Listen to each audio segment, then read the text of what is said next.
Hey y'all, we're back with another video and it's my favorite client, so you guys already know it's gonna be a banger. We're gonna be doing this blue Bape set, so I'm gonna go in and show you guys my prep and everything like that. Also, don't mind her nail beds, they are a little beat up, but she be ripping off her acrylics. But she just took off her Valentine's Day set, which was the red airbrush one that went crazy. She did send me a picture, but I think I accidentally deleted it, so I won't be able to show you. But I'm going in with my non-C curve tips from Kiara Sky. And as I mentioned before, I do dip it in the monomer and just wipe it dry before I put it on the nail plate, just because sometimes they do take a little long to get like stuck. So that's what I like to do. It's a little hack. I don't know. I know a lot of people try to say that it causes like a chemical burn, but unless it's dripping, it won't do that. So just make sure that it's dry before you apply it on there. Here I'm prepping my nail tips. So I like to just create that C curve before my application, just so I have that foundation set already. Once I finish this step, I'm going to go in with my dehydrator, and I do use acetone in a spray bottle as a dehydrator. And as soon as I do that, I go in with my primer. For my primer, I use the Mia Secret primer, and as soon as I'm done applying the primer, I go straight in with a clear acrylic bead. I feel like this just helps with retention, and it also prevents your clients getting lint on like the primer and everything like that, which could lead to lifting. None of my clients ever have a problem with lifting, so I know one of the steps that I do works. I'm just not sure which one. I've always stuck to my same routine since I found out what works for me. For the acrylic that I'm going to be using today, I did custom mix it, so I'm not too sure what exact color it is, but I did mix in Mia Secret light pink into some other colors that I had. So I don't know. I mean, I feel like you guys can remake it as long as you guys just play around with the colors. You guys know the drill. I'm going to let you watch the application process, and I'll be back once we're on our next step.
Now that we're done with the application process, I'm going to go in with my 60 by 60 hand files. They are going to be linked in the description box below if you guys are interested in purchasing. For the most part, I do all of my filing with the hand file. I do go in with my e-file, but that's mainly just to smooth everything out and seal the cuticle. But as I've mentioned before, when it comes to my cuticle bead, I do make sure it's a little more on the wet side just so that it could effortlessly blend right in.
Once I'm done hand filing, I'm going to go in with my fine carbide bit, and it's also going to be linked in the description box along with everything else that I'm going to be using.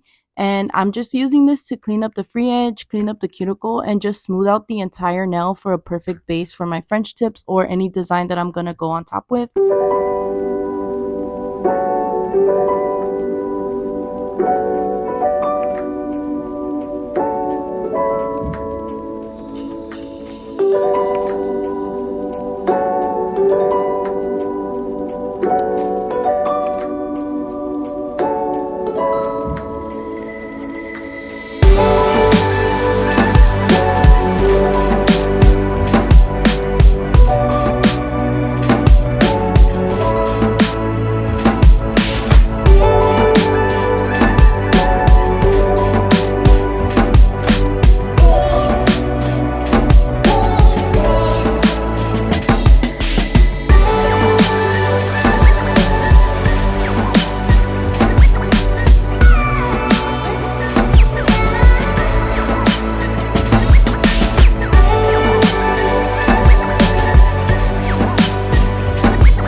Now for the French tips, I did go in with this light blue color, and as you guys can see, it is very see-through, so I did have to go in with 2 coats. I didn't record the part where I went in and just redid them, but just keep in mind I did go in with 2 coats of this color.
now that the French tips are done, I'm gonna go in with this little print, and it's kind of like a cow print. Honestly, the only thing that separates the camel print from the cow print is the overlaying colors. So I'm gonna go in with my dotting tool and this lighter blue color. I'm gonna have every color that I use linked in the description box below, but that's what I'm going to be doing on all 10 fingers. And when I'm done with the first color, I have them set it for 60 seconds before I go in with the next color. If you don't set in between each color, it's going to look like a hot mess. So I would definitely recommend setting in between. This design is probably one of the easiest designs that you could do. So honestly, there's not much to it. You just don't have to overthink it. Just kind of go with the flow and you'll see it kind of come to life once you start adding the other colors.